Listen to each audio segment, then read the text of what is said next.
Hello दोस्तों, आज ये मेरा यूट्यूब पे पहला इंटरव्यू है और मैं आपको एक ऐसे व्यक्ति से मिलाने जा रहा हूँ जिन्होंने अपनी लाइफ में बहुत सारा संघर्ष किया है और बहुत सारे उतार चढ़ाव देखे हैं।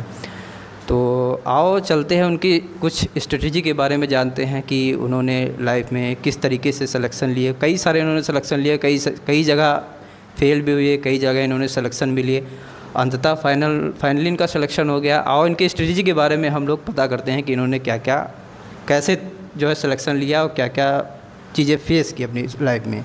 चलिए आपको ले चलते हैं, इनसे कुछ पूछते हैं, कुछ क्वेश्चन क्वेरी करते हैं। चलिए यही पूछते हैं।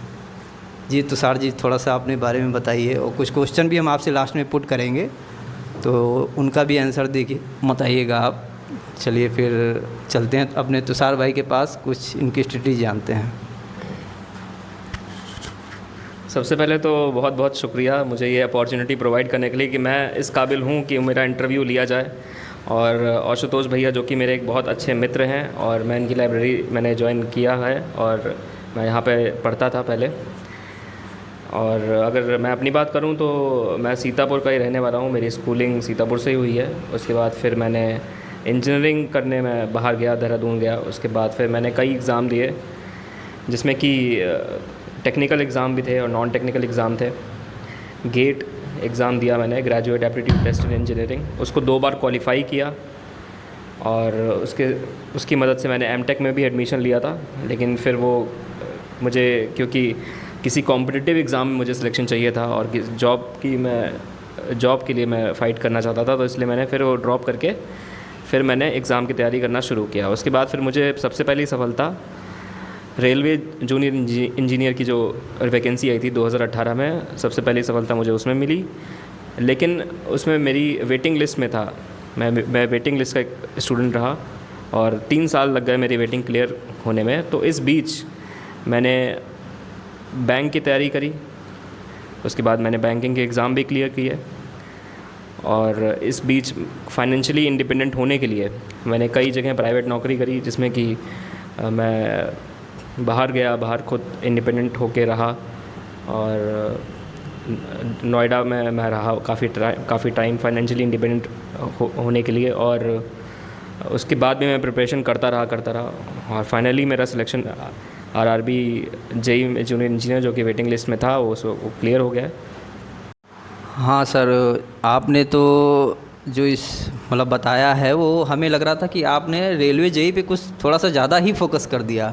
बैंकिंग के भी एग्ज़ाम निकाले हुए हैं, तो थोड़ा सा आप हमारे बैंकिंग सेक्टर से भी जुड़े हुए लोग बच्चे हैं, आप थोड़ा सा उनके बारे में भी थोड़ा सा बताइए। प्रिपरेशन कर रहे हैं लगातार, थोड़ा सा आप उनके बारे में बताएंगे थोड़ा सा हमें बहुत अच्छा लगेगा। लीजिए तुषार जी, थोड़ा सा बैंकिंग सेक्टर से बारे में आप बताइए थोड़ा सा। आपने अच्छा सवाल पूछा है, ये काफ़ी अच्छा सवाल है। दरअसल बात यहाँ पे मैटर चॉइस का है। जैसे कि आप पूछ रहे हैं कि आपने चुना क्या, आपने आरआरबी जूनियर इंजीनियर चुना ओवर आपने अभी बैंक पीओ चुना। तो इसका तो जवाब यही मैं दे सकता हूँ क्योंकि इंजीनियरिंग मेरा पैशन है और मैंने बीटेक किया हुआ था, तो मुझे उस स्ट्रीम से रिलेटेड अगर कोई जॉब मिल रही है तो वो मैं प्रेफर करूँगा। एक ऑब्वियस रीज़न है। और हालांकि ये भी बात सच है कि 3 साल मैंने बैंकिंग की प्रिपरेशन में लगाए हैं, तो कुछ मैंने उसमें से भी सीखा। तो मैं फाइनली ये बोलना चाहूँगा जो भी बैंकिंग एस्पिरेंट्स हैं कि दरअसल हमें ये आइडेंटिफाई करना होता है कि कोई भी एग्ज़ाम है, उस एग्ज़ाम की एक पर्टिकुलर नीड है। फॉर एग्ज़ाम्पल जो बैंकिंग के जो एग्ज़ाम्स होते हैं वो साइकोलॉजिकल टेस्टिंग पे ज़्यादा आधारित हैं। वो आपकी अटेंशन और आपका कॉन्शियसनेस का जो लेवल है वो उसके कंसंट्रेशन का डिमांड करते हैं। जो बैंकिंग एस्पिरेंट्स का जो एग्ज़ाम देते हैं वो मेरी बात से रिलेट कर रहे होंगे। और दूसरी बात जो मैंने ये देखी है, जो कि स्पेसिफ़िकली बैंक एग्ज़ाम के लिए नहीं, बाकी सारे एग्ज़ाम्स के लिए मैंने देखा है बहुत सारे लोग एक कॉमन मिस्टेक करते हैं। जैसे कि मैं लाइब्रेरी में भी बहुत लोगों को ऑब्ज़र्व किया करता था कि लोग क्या क्या कर रहे हैं। तो मैंने देखा है लोग या स्टूडेंट्स जो भी एस्पायरेंट्स होते हैं वो यूट्यूब पे जो टीचर्स होते हैं उसमें बहुत ज़्यादा हैवीली डिपेंडेंट हैं कि अगर वो उनको कोई प्रैक्टिस भी करनी है तो टीचर ही प्रैक्टिस करवाएगा तो ही वो प्रैक्टिस करेंगे। मुझे लगता है ये थोड़ा गलत है। मतलब एक हद तक तो ये सही है कि आप टीचर से कुछ आप कॉन्सेप्ट समझ रहे हो, फिर कुछ थोड़े बहुत प्रैक्टिस क्वेश्चन उसने सिखा दिए, लेकिन वो पूरे के पूरे आपको पूरा का पूरा मैराथन क्लास, वो मुझे लगता है जहाँ तक है सही नहीं है। हमको खुद भी उस चीज़ को प्रैक्टिस करना आना चाहिए। जैसे मैं अपनी बात करूँ तो मैंने भी यूट्यूब से ही सीखा है, और यूट्यूब एक फ्री सोर्स है, और मैंने भी फ्री सोर्स से ही सीखा है जितना भी सीखा है, रीजनिंग और जो भी मैथ्स वगैरह जो भी है, इंग्लिश भी है इवन। तो मैंने एक बार किसी कॉन्सेप्ट को सीख लिया, समझ लिया, उसके बाद फिर वो जो एग्जीक्यूशन वाला पार्ट है वो मुझे ही करना है।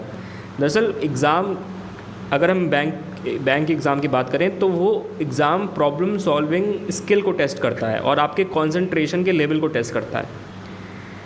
तो हमको वो जो स्किल है वो खुद डेवलप करना पड़ेगा। जो नए नए प्रॉब्लम्स आप देखो कहीं मॉक टेस्ट में या किसी बुक में, वो आप उसको खुद सॉल्व करने की कोशिश करो। किसी पर्टिकुलर टीचर का कोई टेलर मेड क्वेश्चन है, उसके हिसाब से है, वो उसको कंफर्टेबल है, वही आपको वही करा रहा है। मैंने ये नहीं कर रहा हूँ कि सारे टीचर्स ऐसे हैं, बहुत अच्छे अच्छे टीचर्स हैं, सभी लोग अच्छा काम कर रहे हैं, मैं भी सीखा हूँ, लेकिन फिर भी एक हद तक ही उनको फॉलो करना चाहिए। और प्रॉब्लम सॉल्विंग स्किल, जो कि स्पेसिफिकली जो हमारे कॉम्पिटिटिव एग्ज़ाम्स होते हैं, प्रॉब्लम सॉल्विंग स्किल चेक करा जाता है उसमें, तो हमें वो ये चीज़ तो खुद ही डेवलप करनी पड़ेगी थ्रू प्रैक्टिस। बस इतना ही मुझे बोलना था। आपने पूछा बैंकिंग की कुछ टिप्स दीजिए, तो मुझे इतना ही बोलना था इसमें। लीजिए। Thank you. हाँ तुषार जी, आपसे मैंने कई सारी क्वेश्चनिंग की, आपने उनके अच्छे अच्छे जवाब भी दिए, आपके बैकग्राउंड से रिलेटेड भी, आपकी स्ट्रेटजी से रिलेटेड भी, और कई सारे आपने अच्छे अच्छे जवाब दिए। कि कुछ हमारे सब्सक्राइबर हैं जो जानना चाहते हैं कि मतलब पढ़ते बहुत हैं मगर उनको याद नहीं होता है, और आप भी उसी स्ट्रगल से मतलब निकले हुए हैं कि कई सारा स्ट्रगल आपने झेला हुआ है, आपको भी याद करने की बहुत सारी समस्याएं होती होंगी। तो कुछ हमारे सब्सक्राइबरों को बताइए कि मतलब किस तरीके से जो है, या फिर हमारे बैंक के स्टूडेंट हैं या सीजीएल के स्टूडेंट हैं या सारे एस्पिरेंट हैं, उनको बताइए कि किस तरीके से याद करते हैं आप। थोड़ा सा उस चीज़ के बारे में आप उनके थोड़ा सा स्ट्रेटजी के बारे में बताइए, किस तरीके से याद करते हैं। वैसे ये क्वेश्चन आपने गलत इंसान से पूछा, क्योंकि मुझे भी भूलने की बीमारी बहुत है, मैं भी बहुत भूलता हूँ, उतना अच्छे से याद नहीं रख पाता हूँ। लेकिन फिर भी आपने पूछा है तो मैं अपनी तरफ से कुछ कोशिश करता हूँ शेयर करने की कि मुझे क्या सही लगता है इस बारे में। तो पहली बात तो मैं यही बोलना चाहूँगा कि हम जो भी पढ़ें उसको रियल लाइफ से जितना हो सके कनेक्ट कर सकते हो तो करें। जैसे मुझे हिस्ट्री पढ़ने का शौक़ है, तो मैं अभी रिसेंटली मैं आगरा घूमने गया था और जयपुर घूमने गया था। तो मैंने जो पढ़ा वहाँ पे, जो भी वहाँ की प्लेस की हिस्ट्री थी, मैं पढ़ के गया था कि क्या है वहाँ पे, कौन से फोर्ट हैं, उसका कौन से रूलर वहाँ पे रूल करते थे। तो जब मैं वहाँ पे गया तो मुझे वो रियल लाइफ कनेक्शन मुझे फ़ील हुए, और अब मैं इस चीज़ को कभी भूलूंगा नहीं। तो मेरा कहने का मतलब ये है, आप जो भी पढ़ें उसको सिर्फ पेन और पेपर पे ना रहने दें और उसको रियल लाइफ में कन्वर्ट करें, तो वो चीज़ें आपको हमेशा के लिए याद हो जाएंगी और सिक्वेंशली याद होंगी, ये ज़रूरी है। और दूसरी बात मैं ये बोलना चाहूँगा कि अब जैसे जो स्टूडेंट्स कॉम्पिटिटिव एग्ज़ाम्स की प्रिपरेशन करते हैं, तो और वो जनरल स्टडीज़ या जनरल अवेयरनेस या करंट अफेयर्स जिसको बोलते हैं वो प्रिपेयर करते हैं, तो उनको अपने सारे सेंसेस खुले रखने चाहिए। एक बार मेरे संग ऐसा हुआ था कि मेरा एक एग्ज़ाम था और उस वक्त शायद कुछ करंट अफेयर्स ओलंपिक से रिलेटेड चल रहे थे। तो जिस दिन मेरा एग्ज़ाम था उसके जस्ट मॉर्निंग में किसी दोस्त ने एक व्हाट्सएप स्टेटस लगाया हुआ था, किसी ने ओलंपिक गेम जीता था, तो उसका वो मुझे पता नहीं था, और बाई चांस की बात है वही क्वेश्चन आ गया था एग्ज़ाम में। तो इस तरीके से हम लोग को अपने सेंसेस खुले रखने चाहिए। ये नहीं कि आपने अपने आप को कट कर लिया हो दुनिया से। अगर आपको करंट अफेयर्स जानने हैं या फिर आपको जनरल अवेयरनेस अपनी स्ट्रॉन्ग करनी है, तो अपने सेंसेस स्ट्रॉन्ग रखिए। नॉलेज का कोई ऐसा सोर्स आप छोड़िए नहीं जहाँ से आपको रिलेवेंट नॉलेज मिल सकती हो। इर्रिलेवेंट नॉलेज तो वैसे भी हर जगह है।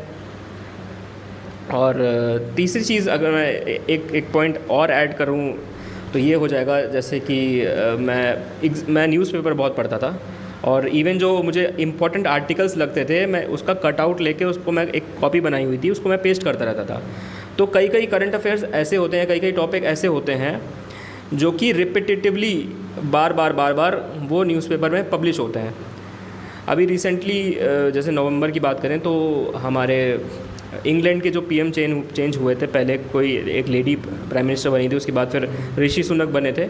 तो ये एक काफ़ी सिक्वेंशियल न्यूज़ थी, लगभग 15 दिन तक इस चीज़ की न्यूज़ चलती रही थी। और ये जैसे रोज़ न्यूज़पेपर में पब्लिश होता था तो हम रोज़ इस चीज़ को पढ़ते थे कि वो कौन से नंबर के प्राइम मिनिस्टर हैं, कौन से नंबर के नहीं। और ये वाकई में एग्ज़ाम में क्वेश्चन आया था और मैंने इसको सही किया था। अभी तो मुझे याद नहीं है क्या इसका आंसर है, लेकिन इस चीज़ से आपको क्या रेपिटेटिवली आपको एक जैसे एक आप वेब सीरीज़ देखते हैं तो उस वेब सीरीज़ की तरह से कैरेक्टर्स जो होते हैं ना, वो रियल लाइफ कैरेक्टर्स आपको रियल लाइफ में कनेक्ट होने लगते हैं। एक जो कॉमन मिस्टेक मैं देखता हूँ, मिस्टेक तो नहीं है लेकिन जो मिस्टेक ही कह सकते हैं कि हम लोग पीडीएफ पे जैसे जो नॉलेज की करंट अफेयर्स की जो पीडीएफ आया करती हैं, जो कैप्सूल आया करती हैं, उन पे बहुत ज़्यादा हैविली डिपेंड हो गए हैं। उनको ही रटते रहते हैं, उनको ही बहुत ज़्यादा उन्हीं पे फोकस करते रहते हैं। और वो पीडीएफ जो होती है वो अपने आप में एक बहुत ज़्यादा टीडियस टास्क करना, कवर करना, और बहुत ज़्यादा बोरिंग भी मैं कहूँगा कि एक 200-250 पन्ने की एक पीडीएफ है और उस पर कंटेंट है तो ये बहुत ज़्यादा बोरिंग है, बहुत ज़्यादा टीडियस है और बहुत ज़्यादा मतलब ये अननेचुरल सी बात लगती है। तो मुझे लगता है वो पढ़ना ज़रूर चाहिए, ऑब्वियसली आप स्किप तो मत करिएगा कुछ भी, लेकिन ये है कि आप उसको एडिशनली ले सकते हैं। ये जैसे आपने जो प्राइमरी सोर्सेज ऑफ इंफॉर्मेशन है, जैसे आप किसी टीचर से पढ़ रहे हैं और या फिर आप न्यूज़पेपर से पढ़ रहे हैं और पीडीएफ भी आपने उसमें जोड़ लिया तो ठीक है। क्योंकि अब हम देख रहे हैं जैसे बैंकिंग एस्पिरेंट्स इस बात से रिलेट कर रहे होंगे कि जो आईबीपीएस के रिसेंटली करंट अफेयर्स में जो चेंजेस हुए हैं, उन्होंने किस तरीके से करंट अफेयर्स को चेंज किया है, मॉडिफाई किया है, और क्वेश्चन की जो डिटेलिंग है वो कैसे चेंज करी गई है। तो अब पीडीएफ का जो कंटेंट है इतना रिलेवेंट नहीं रह गया है। तो इस तरीके से आप एग्ज़ाम सेंट्रिक होकर एग्ज़ाम को ध्यान में रखते हुए आप अपनी प्रिपरेशन करिए। तुषार जी, आपने हमें कई सारे क्वेश्चनों के आंसर दिए, हमें बहुत अच्छा लगा। एक दो क्वेश्चन हमारे और भी हैं जो हमारे एस्पिरेंट भी जानना चाह रहे होंगे। आपने ये बताइए कि अच्छा आपने जो है प्रिपरेशन के दौरान आपको किन किन चुनौतियों का सामना करना पड़ा, थोड़ा हमारे एस्पिरेंट को आप बताइए, थोड़ा सा वो जानना चाह रहे होंगे या फिर हम उनकी तरफ से पूछ रहे हैं, थोड़ा सा आपको खुल के बताइए थोड़ा उसमें क्या क्या चुनौतियों का सामना करना पड़ता है। जैसे कि आपने चुनौतियों के बारे में पूछा, तो चुनौतियाँ तो सभी के जीवन में होती है, चाहे वो स्टूडेंट लाइफ हो, चाहे वो आप जॉब करें, तो चैलेंजेस और चुनौतियाँ तो हर जगह रहती हैं। लेकिन मेरी नज़र में सबसे बड़ी चुनौती जो होती है स्टूडेंट लाइफ में, और जो खास करके जो गवर्नमेंट जॉब एस्पिरेंट्स होते हैं, कि वो फाइनेंशियली इंडिपेंडेंट नहीं होते हैं।